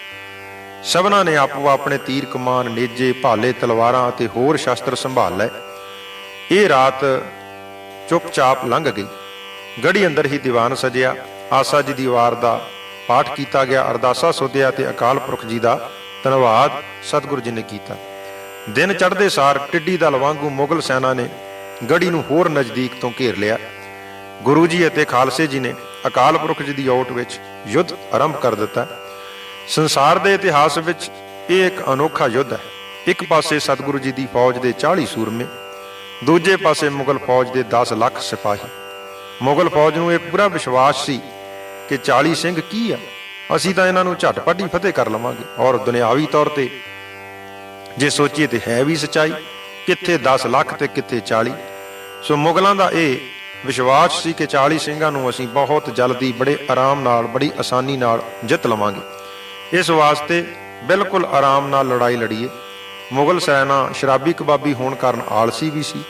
ਉਹ ਗੁਰੂ ਸਾਹਿਬ ਅਤੇ ਖਾਲਸੇ ਦੀ ਬਹਾਦਰੀ ਬਾਬਤ ਜਾਣਦੇ ਤਾਂ ਸਨ।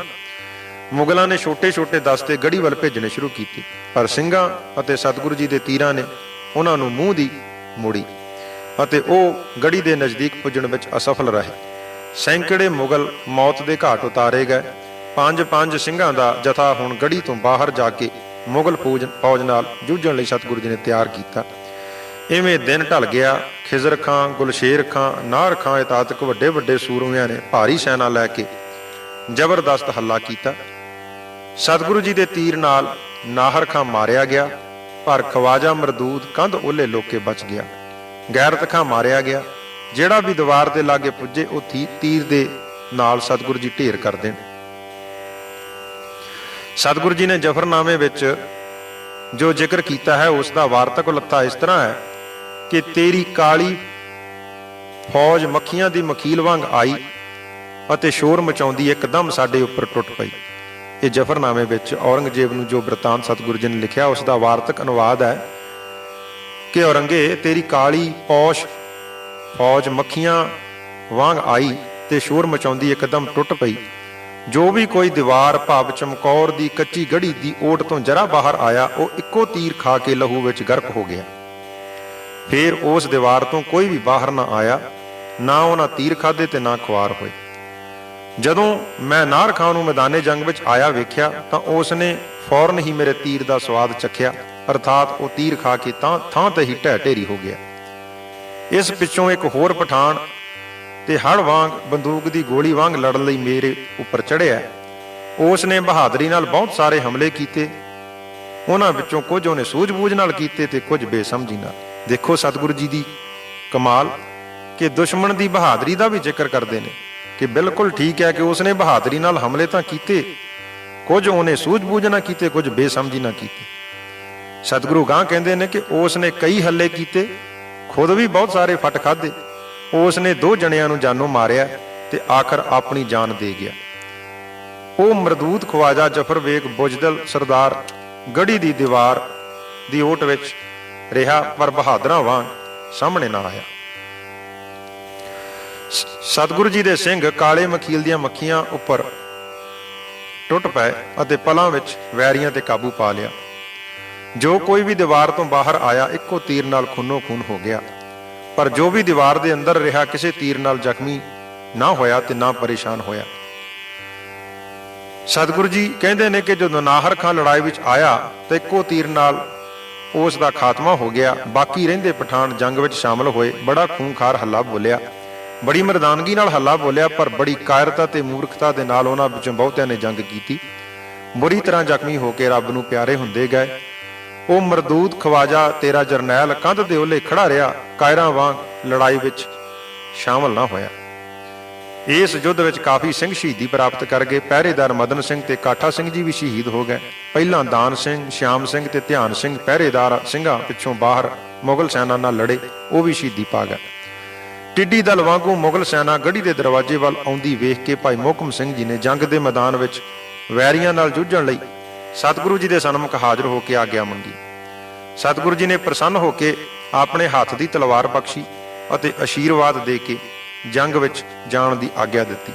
5 ਪਿਆਰਿਆਂ ਵਿੱਚੋਂ ਭਾਈ ਮੋਹਕਮ ਸਿੰਘ ਜੀ ਇਕੱਲਾ 1.25 ਲੱਖ ਮੁਗਲਾਂ ਵੱਲੋਂ ਲੜਦੀ ਫੌਜ ਨਾਲ ਜੂਝਿਆ ਅਤੇ ਉਹਨਾਂ ਨੂੰ ਮੌਤ ਦੇ ਘਾਟ ਉਤਾਰਿਆ। सवा लाख से एक लड़ाऊं दा वचन पूरा कर विखाया ਅਤੇ ਸ਼ਹੀਦੀ ਪ੍ਰਾਪਤ ਕੀਤੀ। ਇਸ ਪਿੱਛੋਂ ਬਿਜਲੀ ਵਾਂਗੂ ਪਿਆਰੇ ਸਾਹਿਬ ਸਿੰਘ ਅਤੇ ਪਿਆਰੇ ਹਿੰਮਤ ਸਿੰਘ, ਇਹ ਵੀ ਜੋ ਪੰਜਾਂ ਪਿਆਰਿਆਂ ਵਿੱਚੋਂ ਸਨ, ਦੁਸ਼ਮਣਾਂ ਦੇ ਉੱਪਰ ਟੁੱਟ ਪਏ। ਅਜਿਹੀ ਤਲਵਾਰ ਚਲਾਈ ਕਿ ਦਰਵਾਜ਼ੇ ਦੇ ਅੱਗੇ ਪੁੱਜੀ ਸੈਨਾ ਦਾ ਸਫਾਇਆ ਕਰ ਦਿੱਤਾ। ਖੂਨ ਦੀਆਂ ਨਦੀਆਂ ਵਹਿ ਟੁਰੀਆਂ। ਅੰਤ ਜੰਗੇ ਮੈਦਾਨ ਵਿੱਚ ਇਹ ਵੀ ਦੋਵੇਂ ਪਿਆਰੇ ਸ਼ਹੀਦ ਹੋ ਗਏ। ਇਵੇਂ ਹੀ ਭਾਈ ਸ਼ਰ ਸਿੰਘ, ਭਾਈ ਦੇਵਾ ਸਿੰਘ, ਭਾਈ ਮੇਹਰ ਸਿੰਘ, ਭਾਈ ਕੀਰਤ ਸਿੰਘ, ਭਾਈ ਆਨੰਦ ਸਿੰਘ, ਭਾਈ ਲਾਲ ਸਿੰਘ, ਭਾਈ ਕੇਸਰਾ ਸਿੰਘ, ਭਾਈ ਮਦਵਰ ਅਮੋਲਕ ਸਿੰਘ ਵੀ ਵੈਰੀ ਦਲ ਨੂੰ ਮਾਰਦੇ ਹੋਏ ਸ਼ਹੀਦੀ ਪ੍ਰਾਪਤ ਕਰ ਗਏ। ਫਿਰ ਦੁਬਾਰਾ ਖਵਾਜਾ ਅਤੇ ਗੁਲਸ਼ੇਰ ਖਾਂ ਨੇ ਭਾਰੀ ਹਮਲਾ ਕੀਤਾ। ਸਾਹਿਬਜ਼ਾਦਾ ਅਜੀਤ ਸਿੰਘ ਜੀ ਨੇ ਸਤਿਗੁਰੂ ਜੀ ਪਾਸੋਂ ਜੰਗੇ ਮੈਦਾਨ ਵਿੱਚ ਜਾਣ ਦੀ ਆਗਿਆ ਮੰਗੀ। 5 ਸਿੰਘਾਂ ਨੂੰ ਨਾਲ ਲੈ ਕੇ ਜੰਗੇ ਮੈਦਾਨ ਵਿੱਚ ਸਾਹਿਬਜ਼ਾਦਾ ਅਜੀਤ ਸਿੰਘ ਜੀ ਪੁੱਜੇ। ਇੱਕ ਭਿਆਨਕ ਯੁੱਧ ਛਿੜਿਆ। ਤੀਰਾਂ ਦੀ ਬਾਛੜ ਹੋਣ ਲੱਗੀ, ਨੇਜੇ ਤਲਵਾਰਾਂ ਚੱਲਣ ਲੱਗੀਆਂ। ਸਾਹਿਬਜ਼ਾਦੇ ਦੇ ਪੱਥੇ ਵਿੱਚੋਂ ਤੀਰ ਮੁੱਕ ਗਏ, ਸਾਂਗ ਧੂਈ, ਦੁਸ਼ਮਣ ਤੇ ਟੁੱਟ ਪਏ। ਇੱਕ ਪਠਾਨ ਦੀ ਜ਼ਰਾ ਬਖਤਰ ਭਾਵ ਲੋਹੇ ਦੀ ਬਣੀ ਹੋਈ ਜੋ ਜੈਕਟ ਸੀ, ਇਹ ਸਾਂਗ ਉਸ ਵਿੱਚ ਫਸ ਗਈ। ਜਦੋਂ ਜ਼ੋਰ ਨਾਲ ਖਿੱਚੀ ਤਦ ਸਾਂਗ ਟੁੱਟ ਗਈ। ਸਾਹਿਬਜ਼ਾਦੇ ਨੇ ਤਲਵਾਰ ਮਿਆਨ ਵਿੱਚੋਂ ਖਿੱਚੀ ਅਤੇ ਦੁਸ਼ਮਣਾਂ ਨਾਲ ਜੂਝਣਾ ਜਾਰੀ ਰੱਖਿਆ। ਨਾਲ ਆਏ ਪੰਜੇ ਸਿੰਘ ਵੀ ਇੱਕ ਇੱਕ ਕਰਕੇ ਸ਼ਹਾਦਤ ਦਾ ਜਾਮ ਪੀ ਗਏ। ਮੁਗਲ ਫੌਜ ਨੇ ਇਕੱਲੇ ਸਾਹਿਬਜ਼ਾਦਾ ਅਜੀਤ ਸਿੰਘ ਨੂੰ ਘੇਰ ਲਿਆ। ਸਾਹਿਬਜ਼ਾਦੇ ਵੱਲੋਂ ਅਨਵਰ ਖਾਂ ਤੇ ਤਲਵਾਰ ਦਾ ਭਰਵਾਂ ਵਾਰ ਕੀਤਾ, ਪਰ ਮੁਗਲ ਸੈਨਾ ਵੱਲੋਂ ਕੀਤੇ ਵਾਰ ਨਾਲ ਸਾਹਿਬਜ਼ਾਦਾ ਅਜੀਤ ਸਿੰਘ ਜੀ ਸ਼ਹਾਦਤ ਦਾ ਜਾਮ ਪੀ ਗਏ। ਸਤਿਗੁਰੂ ਜੀ ਨੇ ਆਪਣੇ ਦੁਲਾਰੇ ਨੂੰ ਜੂਝਦਿਆਂ, ਘੇਰੇ ਵਿੱਚ ਘਿਰਦਿਆਂ, ਘਾਇਲ ਹੁੰਦਿਆਂ, ਆਪਾ ਨਿਸ਼ਾਵਰ ਕਰਦਿਆਂ ਵੇਖਿਆ, ਪਰ ਆਂਦਰਾਂ ਦੇ ਮੋਹ ਨੇ ਗੁਰਦੇਵ ਜੀ ਨੂੰ ਡਲਾ ਨਾ ਸਕਿਆ।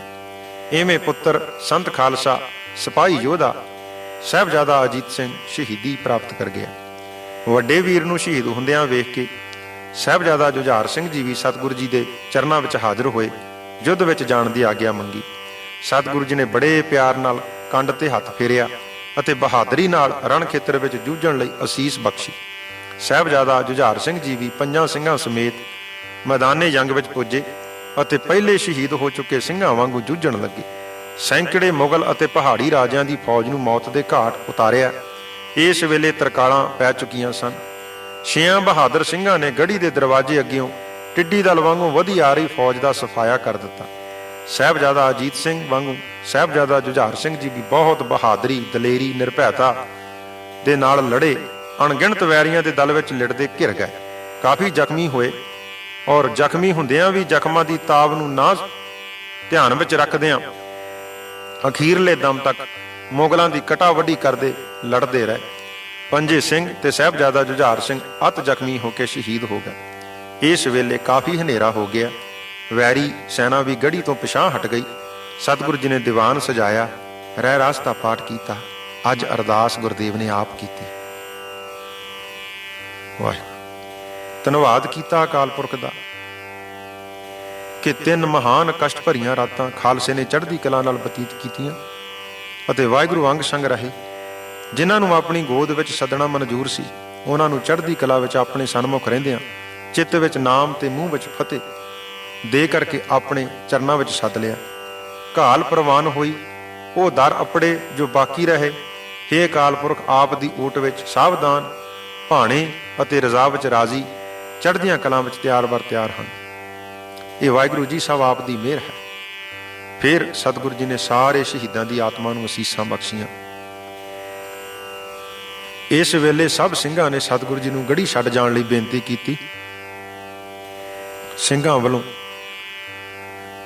ਪੰਥਕ ਰੂਪ ਵਿੱਚ ਕੀਤੀ ਬੇਨਤੀ ਸਤਿਗੁਰੂ ਜੀ ਨੇ ਪ੍ਰਵਾਨ ਤਾਂ ਕਰ ਲਈ। ਗੜ੍ਹੀ ਛੱਡਣ ਤੋਂ ਪਹਿਲਾਂ ਆਪਣੀ ਸ਼ਕਲ ਨਾਲ ਮਿਲਦੇ ਜੁਲਦੇ ਭਾਈ ਸੰਗਤ ਸਿੰਘ ਜੀ ਦੇ ਸੀਸ ਤੇ ਜਿਗਾ ਕਲਗੀ ਸਜਾਈ, ਬਸਤਰ ਵੀ ਪਹਿਨਾ ਦਿੱਤੇ।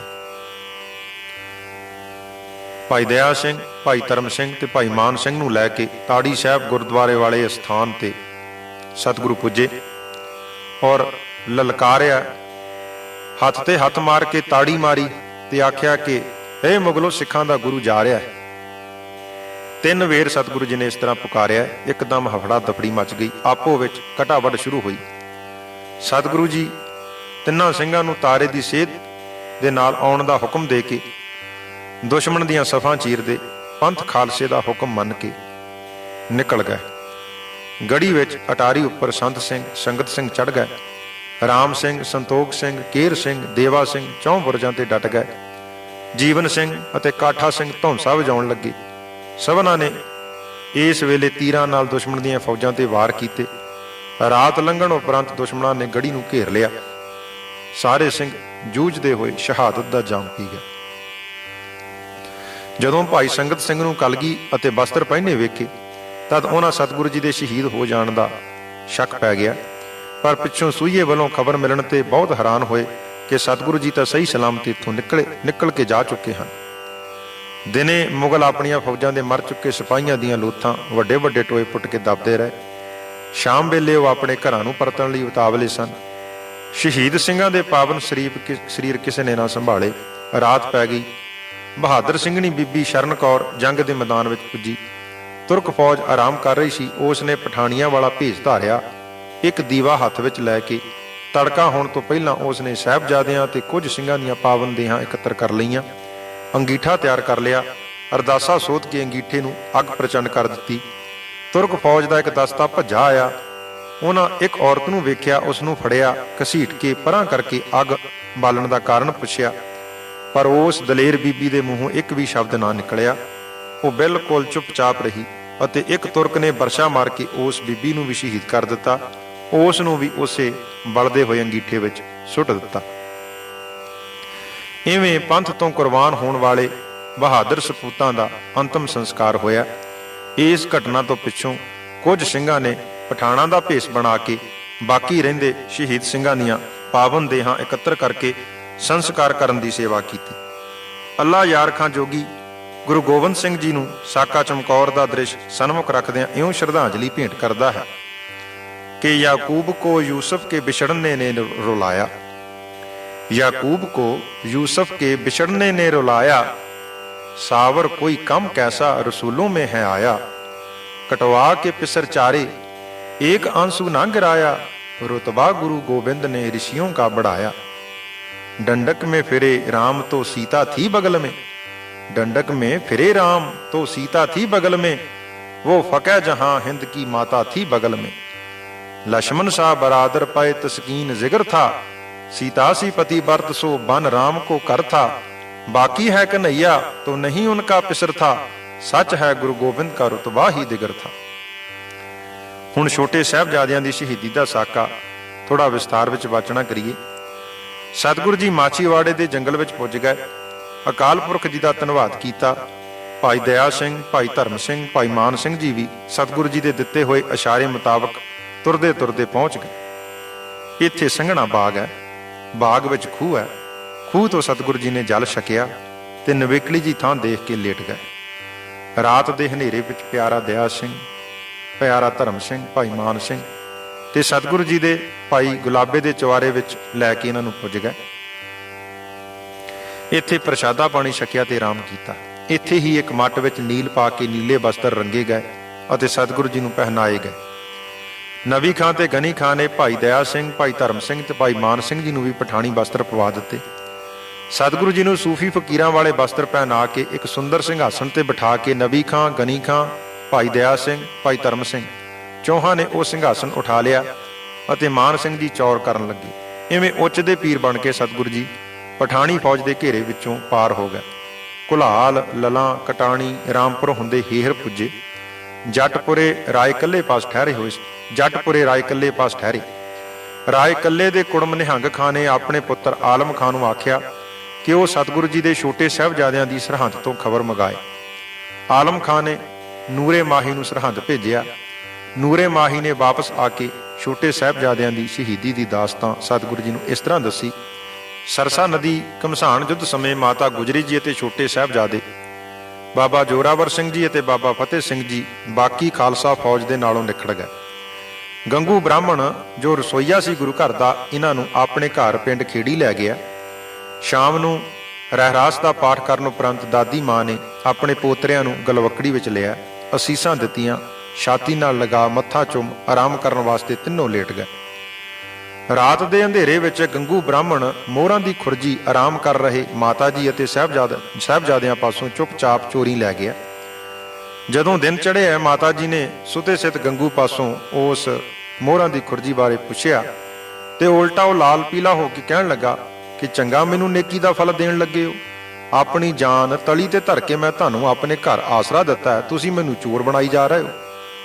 ਇਵੇਂ ਕੀਤੇ ਹੋਏ ਆਪਣੇ ਪਾਪ ਨੂੰ ਛੁਪਾਉਣ ਲਈ ਉਸ ਨੇ ਰੌਲਾ ਪਾਉਣਾ ਸ਼ੁਰੂ ਕਰ ਦਿੱਤਾ ਤੇ ਸਿੱਧਾ ਮੋਰਿੰਡੇ ਦੇ ਕੋਤਵਾਲ ਜਾਨੀ ਖਾਂ ਤੇ ਮਾਨੀ ਖਾਂ ਪਾਸ ਜਾ ਕੇ ਰਿਪੋਰਟ ਦਰਜ ਕਰਵਾਈ ਕਿ ਗੁਰੂ ਗੋਬਿੰਦ ਸਿੰਘ ਜੀ ਦੇ ਮਾਤਾ ਅਤੇ ਛੋਟੇ ਸਾਹਿਬਜ਼ਾਦੇ ਮੇਰੇ ਘਰ ਆਏ ਹੋਏ ਨੇ। ਇਹ ਖਬਰ ਸੁਣ ਕੇ ਸਿਪਾਹੀ ਤੁਰੰਤ ਗੰਗੂ ਬ੍ਰਾਹਮਣ ਨਾਲ ਖੇੜੀ ਪੁੱਜੇ। ਜਦੋਂ ਉਹ ਗੰਗੂ ਦੇ ਵਿਹੜੇ ਪੁੱਜੇ ਤਦ ਨਗਰ ਦੇ ਵਸਨੀਕ ਹੈਰਾਨੀ ਨਾਲ ਵੇਖਣ ਲੱਗੇ ਕਿ ਅੱਜ ਇਹ ਮੁਗਲ ਫੌਜ, ਮੁਗਲ ਪੁਲਿਸ ਗੰਗੂ ਦੇ ਬ੍ਰਾਹਮਣ ਘਰ ਕਿਉਂ ਦਾਖਲ ਹੋਈ ਹੈ। ਕੁਝ ਸਮੇਂ ਮਗਰੋਂ ਸਿਪਾਹੀ ਮਾਤਾ ਜੀ ਅਤੇ ਦੋਵੇਂ ਸਾਹਿਬਜ਼ਾਦਿਆਂ ਨੂੰ ਗ੍ਰਿਫਤਾਰ ਕਰਕੇ ਬਾਹਰ ਨਿਕਲ ਟੁਰੇ। ਤਦ ਲੋਕਾਂ ਦੀ ਹੈਰਾਨੀ ਦੀ ਹੱਦ ਨਾ ਰਹੀ। ਭਾਂਤ ਦੀਆਂ ਗੱਲਾਂ ਹੋਣ ਲੱਗੀਆਂ। ਲੋਕ ਆਖਣ ਲੱਗੇ ਕਿ ਗੰਗੂ ਬ੍ਰਾਹਮਣ ਲੂਣ ਹਰਾਮੀ ਨਿਕਲਿਆ, ਇਸ ਨੇ ਨਿਰਦੋਸ਼ਾਂ ਨੂੰ ਖਾਮਖਾ ਪੜਾਇਆ ਹੈ। ਅਜਿਹੀਆਂ ਫਟਕਾਰਾਂ ਲੋਕਾਂ ਵੱਲੋਂ ਗੰਗੂ ਨੂੰ ਪਾਈਆਂ ਗਈਆਂ। ਉਧਰ ਸਿਪਾਹੀ ਤਿੰਨਾਂ ਮਾਤਾ ਗੁਜਰੀ ਜੀ ਤੇ ਛੋਟੇ ਸਾਹਿਬਜ਼ਾਦਿਆਂ ਨੂੰ ਲੈ ਕੇ ਮੋਰਿੰਡੇ ਪੁੱਜ ਗਏ। ਜਦ ਨੂੰ ਲੌਢਾ ਪਹਿਰ ਹੋ ਗਿਆ।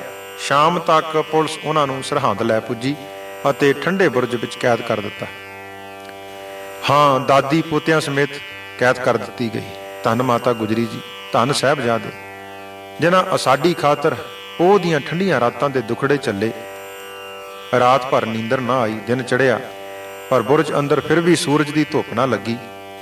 ਸੂਰਜ ਦੀ ਧੁੱਪ ਜਿਹੜੀ ਹਰ ਅਮੀਰ ਗਰੀਬ ਨੂੰ ਮੁਫਤ ਮਿਲਦੀ ਹੈ, ਰਾਜਸੀ ਹਾਕਮਾਂ ਦੀ ਤੰਗ ਦਿਲੀ ਨੇ ਜਗਤ ਗੁਰੂ ਜੀ ਦੇ ਮਾਤਾ ਜੀ ਨੂੰ ਅਤੇ ਸਾਹਿਬਜ਼ਾਦਿਆਂ ਨੂੰ ਉਸ ਤੋਂ ਵੀ ਵਾਂਝਾ ਰੱਖਿਆ। ਜਦ ਨੂੰ ਮੋਰਿੰਡੇ ਵਾਲਾ ਰੰਗੜ ਆ ਗਿਆ, ਸਮੇਤ ਦੋਵੇਂ ਸਾਹਿਬਜ਼ਾਦਿਆਂ ਨੂੰ ਬਾਹੋਂ ਫੜ ਕੇ ਸਰਹੰਦ ਦੇ ਨਵਾਬ ਵਜ਼ੀਰ ਖਾਂ ਦੀ ਕਚਹਿਰੀ ਵੱਲ ਲੈ ਟੁਰਿਆ। 10 ਪੋਹ ਨੂੰ ਮਾਤਾ ਜੀ ਪਾਸੋਂ ਸਾਹਿਬਜ਼ਾਦਿਆਂ ਨੂੰ ਜੁਦਾ ਕਰਕੇ ਕਚਹਿਰੀ ਪੇਸ਼ ਕੀਤਾ। ਨਵਾਬ ਨੂੰ ਸਲਾਮ ਕਰਨ ਦੀ ਥਾਂ ਸਾਹਿਬਜ਼ਾਦਿਆਂ ਨੇ ਗੱਜ ਕੇ ਫਤਿਹ ਬੁਲਾਈ। ਵਾਹਿਗੁਰੂ ਜੀ ਕਾ ਖਾਲਸਾ, ਵਾਹਿਗੁਰੂ ਜੀ ਕੀ ਫਤਿਹ। ਸਾਰੀ ਕਚਹਿਰੀ ਦੰਗ ਰਹਿ ਗਈ। ਵਜ਼ੀਰ ਖਾਂ ਨੇ ਬੱਚਿਆਂ ਨੂੰ ਬੜੇ ਪਿਆਰ ਨਾਲ ਆਖਿਆ ਕਿ ਤੁਸੀਂ ਇਸਲਾਮ ਕਬੂਲ ਕਰ ਲਓ, ਤੁਹਾਨੂੰ ਮੂੰਹ ਮੰਗੀਆਂ ਮੁਰਾਦਾਂ ਮਿਲਣਗੀਆਂ, ਅਤੇ ਹੋਰ ਤਰ੍ਹਾਂ ਦੇ ਪਿਆਰ ਨਾਲ ਪ੍ਰੇਰਨ ਦੀ ਯਤਨ ਕੀਤੇ। ਪਰ ਸਾਹਿਬਜ਼ਾਦਿਆਂ ਨੇ ਸਾਰੀਆਂ ਦਲੀਲਾਂ ਠੁਕਰਾ ਦਿੱਤੀਆਂ। ਵਾਪਸ ਫਿਰ ਠੰਡੇ ਬੁਰਜ ਵਿੱਚ ਮਾਤਾ ਜੀ ਪਾਸ ਭੇਜ ਦਿੱਤਾ ਗਿਆ। ਦੂਜੇ ਦਿਨ ਫਿਰ ਕਚਹਿਰੀ ਲੱਗੀ। ਦੀਨ ਕਬੂਲਣ ਲਈ ਨਵਾਬ ਵੱਲੋਂ ਆਖਿਆ ਗਿਆ, ਪਰ ਸਾਹਿਬਜ਼ਾਦਿਆਂ ਤੁਰੰਤ ਆਖਿਆ ਕਿ ਜਿਵੇਂ ਤੁਹਾਨੂੰ ਤੁਹਾਡਾ ਧਰਮ ਪਿਆਰਾ, ਤਿਵੇਂ ਸਾਨੂੰ ਸਾਡਾ ਧਰਮ ਪਿਆਰਾ। ਜੁਰਤ ਵਾਲੇ ਇਹ ਬਚਨ ਸੁਣ ਕੇ ਸਾਰੇ ਦਰਬਾਰ ਵਿੱਚ ਖਲਬਲੀ ਮਚ ਗਈ। ਦੁਸ਼ਟ ਮਨਾਂ ਵਾਲਿਆਂ ਨੇ ਬੱਚਿਆਂ ਦੀ ਦ੍ਰਿੜਤਾ ਵੇਖ ਕੇ ਬੜੀ ਪੀੜ ਮਹਿਸੂਸ ਕੀਤੀ। ਸਰਹੰਦ ਦੇ ਨਵਾਬ ਦਾ ਵਜ਼ੀਰ, ਜੋ ਇੱਕ ਸੁੱਚਾ ਨੰਦ ਸੀ, ਉਹਨੇ ਆਖਿਆ ਕਿ ਇਹ ਛੋਟੇ ਹੀ ਇੰਨੇ ਦਲੇਰ ਨੇ, ਵੱਡੇ ਹੋ ਕੇ ਪਤਾ ਨਹੀਂ ਕੀ ਆਫਤ ਪੈਦਾ ਕਰਨਗੇ। ਸੋ ਹੇ ਨਵਾਬ ਜੀ, ਇਹਨਾਂ ਨੂੰ ਛੱਡਣਾ ਯੋਗ ਨਹੀਂ। ਜੰਮਦੀਆਂ ਸੂਲਾਂ ਦੇ ਮੂੰਹ ਫੇਂ ਦੇਣੇ ਹੀ ਵਾਜਬ ਨੇ। ਕੋਲੋਂ ਮਲੇਰਕੋਟਲੇ ਦੇ ਨਵਾਬ ਨੇ ਆਪਣੀ ਰਾਏ ਦਿੱਤੀ ਕਿ ਇਹਨਾਂ ਮਾਸੂਮ ਬੱਚਿਆਂ ਉੱਪਰ ਹੱਥ ਚੁੱਕਣਾ ਕਾਇਰਪੁਣਾ ਹੈ। ਇਹਨਾਂ ਸਾਡਾ ਕੁਝ ਨਹੀਂ ਵਿਗਾੜਿਆ, ਇਹਨਾਂ ਨੂੰ ਛੱਡ ਦੇਣਾ ਹੀ ਯੋਗ ਹੈ। ਪਰ ਖੁਸ਼ਾਮਦੀ ਦਰਬਾਰੀਆਂ ਨੇ ਉਧਰ ਵਜ਼ੀਰ ਖਾਂ ਦੀ ਹਾਂ ਵਿੱਚ ਹੀ ਹਾਂ ਮਿਲਾਈ। ਸਾਹਿਬਜ਼ਾਦਿਆਂ ਨੂੰ ਮੌਤ ਦੇ ਡਰਾਵੇ ਦਿੱਤੇ ਗਏ, ਕਸ਼ਟਾਂ ਦੇ ਡਰਾਵੇ ਦਿੱਤੇ ਗਏ, ਪਰ ਸੂਰਬੀਰ ਰਤਾ ਭਰ ਵੀ ਡੋਲੇ ਨਾ। ਇਵੇਂ ਕਚਹਿਰੀ ਵਿੱਚ ਹੀ 11-12 ਪੋਹ ਲੰਘ ਗਿਆ। ਅੰਤ 13 ਪੋਹ ਨੂੰ ਕੰਧ ਵਿੱਚ ਚਿਣ ਕੇ ਮਾਰ ਦੇਣ ਦਾ ਫਤਵਾ ਦਿੱਤਾ ਗਿਆ। ਇਵੇਂ ਹੀ ਹੋਇਆ। 13 ਪੋਹ 1761 ਬਿਕਰਮੀ ਮੁਤਾਬਕ 1704 ਈਸਵੀ ਨੂੰ ਸਵੇਰੇ ਦੋਨਾਂ ਸਾਹਿਬਜ਼ਾਦਿਆਂ ਨੂੰ ਜਲਾਦਾਂ ਪਾਸੋਂ ਕੰਧ ਵਿੱਚ ਨਵਾਬ ਨੇ ਚੁਣਵਾਉਣਾ ਸ਼ੁਰੂ ਕੀਤਾ। ਕੰਧ ਕੁਝ ਉੱਚੀ ਹੋਈ ਪਰ ਡਿੱਗ ਪਈ। ਜਦੋਂ ਬੱਚੇ ਸਾਵਧਾਨ ਹੋਏ, ਦੁਬਾਰਾ ਫਿਰ ਇਸਲਾਮ ਕਬੂਲਣ ਲਈ ਨਵਾਬ ਨੇ ਆਖਿਆ, ਪਰ ਸਾਹਿਬਜ਼ਾਦਿਆਂ ਚੜ੍ਹਦੀ ਕਲਾ ਵਿੱਚ ਰਹਿੰਦਿਆਂ ਧਰਮ ਵਿੱਚ ਦ੍ਰਿੜ ਰਹਿਣ ਦਾ ਇਰਾਦਾ ਸਪਸ਼ਟ ਕਰ ਦਿੱਤਾ। ਜਲਾਦਾਂ ਨੇ ਦੁਬਾਰਾ ਕੰਧ ਉਸਾਰਨੀ ਆਰੰਭੀ। ਜਦੋਂ ਕੰਧ ਛਾਤੀਆਂ ਤੱਕ ਪੁੱਜੀ ਤਦ ਨਵਾਬ ਵਜ਼ੀਰ ਖਾਂ ਨੇ ਜਲਾਦਾਂ ਪਾਸੋਂ ਸਾਹਿਬਜ਼ਾਦਿਆਂ ਦਾ ਕਤਲ ਕਰਵਾ ਦਿੱਤਾ। ਇਵੇਂ ਸਤਿਗੁਰੂ ਜੀ ਦੇ ਹੋਣਹਾਰ, ਨੌ ਨਿਹਾਲ, ਸਤ ਧਰਮ ਦੀਆਂ ਉਮੀਦਾਂ ਦੇ ਪੁੰਜ ਨਿਰਦੈਤਾ ਨਾਲ ਜ਼ਾਲਮਾਂ ਨੇ ਸ਼ਹੀਦ ਕਰ ਦਿੱਤੇ। ਕਹਿਰ ਦੀ ਹਨੇਰੀ ਵਗੀ, ਜੜ੍ਹਾਂ ਤੋਂ ਦਰਖਤ ਉਖੜੇ, ਧਰਤੀ ਕੰਬੀ, ਭੁਚਾਲ ਆਇਆ। ਉਧਰ ਜਦੋਂ ਮਾਤਾ ਗੁਜਰੀ ਜੀ ਨੇ ਸਾਹਿਬਜ਼ਾਦਿਆਂ ਦੀ ਸ਼ਹਾਦਤ ਦੀ ਖਬਰ ਸੁਣੀ ਤਦ ਜਪਜੀ ਸਾਹਿਬ ਦਾ ਪਾਠ ਕਰਕੇ ਅਰਦਾਸਾ ਸੋਧ ਚਾਦਰਾ ਲੈ ਕੇ ਲੇਟ ਗਏ ਔਰ ਪੰਜ ਭੂਤਕ ਸਰੀਰ ਤਿਆਗ ਕੇ ਸੱਚਖੰਡ ਜਾ ਪੁੱਜੇ, ਜਿੱਥੇ 4 ਸਾਹਿਬਜ਼ਾਦੇ ਅਨੇਕਾਂ ਸਿੰਘ ਸਿੰਘਣੀਆਂ ਪਹਿਲੋਂ ਪੁੱਜ ਚੁੱਕੀਆਂ ਸਨ। ਟੋਡਰਮਲ, ਜਿਹੜਾ ਇੱਕ ਵੱਡਾ ਅਮੀਰ ਜੌਹਰੀ ਸੀ ਪਰ ਗੁਰੂ ਘਰ ਦਾ ਅਨੰਨ ਸ਼ਰਧਾਲੂ ਸੀ, ਨਵਾਬ ਪਾਸ ਹਾਜ਼ਰ ਹੋਇਆ। ਮਾਤਾ ਜੀ ਅਤੇ ਸਾਹਿਬਜ਼ਾਦਿਆਂ ਦੀਆਂ ਪਾਵਨ ਦੇਹਾਂ ਦੇ ਸੰਸਕਾਰ ਵਾਸਤੇ ਮੋਹਰਾਂ ਵਿਛਾ ਕੇ ਧਰਤੀ ਮੁੱਲ ਲਈ, ਚੰਦਨ ਦਾ ਅੰਗੀਠਾ ਸਜਾ ਕੇ ਸੰਸਕਾਰ ਕੀਤਾ। ਇਸ ਅਸਥਾਨ ਤੇ ਗੁਰਦੁਆਰਾ ਜੋਤੀ ਸਰੂਪ ਕਾਇਮ ਹੈ। ਸਾਧ ਸੰਗਤ, ਇੰਨੀ ਛੋਟੀ ਉਮਰ ਦੇ ਸ਼ਹੀਦਾਂ ਦੀ ਮਿਸਾਲ ਸਾਰੀ ਦੁਨੀਆ ਵਿੱਚ ਨਹੀਂ ਮਿਲੇਗੀ। ਛੋਟੇ ਬੱਚਿਆਂ ਵੱਲੋਂ ਵੱਡੇ ਬਜ਼ੁਰਗਾਂ ਜਿਹੇ ਕਾਰਨਾਮੇ ਕਰ ਦਿਖਾ ਦਿੱਤੇ ਗਏ। ਇਸੇ ਲਈ ਅਸੀਂ ਸਤਿਕਾਰ ਨਾਲ ਉਹਨਾਂ ਨੂੰ ਬਾਬਾ ਜੋਰਾਵਰ ਸਿੰਘ ਜੀ, ਬਾਬਾ ਫਤਿਹ ਸਿੰਘ ਜੀ ਆਖ ਕੇ ਯਾਦ ਕਰਦੇ ਹਾਂ। ਗੁਰਦੁਆਰਾ ਫਤਿਹਗੜ੍ਹ ਸਾਹਿਬ ਅੱਜ ਵੀ ਸਾਨੂੰ ਸੱਚੇ ਸੁੱਚੇ ਸਿੰਘ ਬਣਨ ਦਾ, ਸਿੱਖੀ ਕੇਸਾਂ ਸਵਾਸਾਂ ਸੰਗ ਨਿਭਾਉਣ ਦਾ ਸੰਦੇਸ਼ ਦੇ ਰਿਹਾ ਹੈ। ਅੱਲਾ ਯਾਰ ਖਾਂ ਜੋਗੀ ਆਪਣੀ ਸ਼ਰਧਾਂਜਲੀ ਵਿੱਚ ਇਸ ਤਰ੍ਹਾਂ ਫਰਮਾਉਂਦੇ ਨੇ कि हम जान देकर औरों की जाने बचा चले, सिक्खी की नींव हम हैं सरों पर उफा चले, गुरियाई का है किस्सा जहां में बना चले, सिंहों की सल्तनत का है पौधा लगा चले, गद्दी से ताजो तख्त बस अब कौम पाएगी, दुनिया से जालमों का निशान तक मिटाएगी, गद्दी से ताजो तख्त बस अब कौम पाएगी, दुनिया से जालमों का निशान तक मिटाएगी।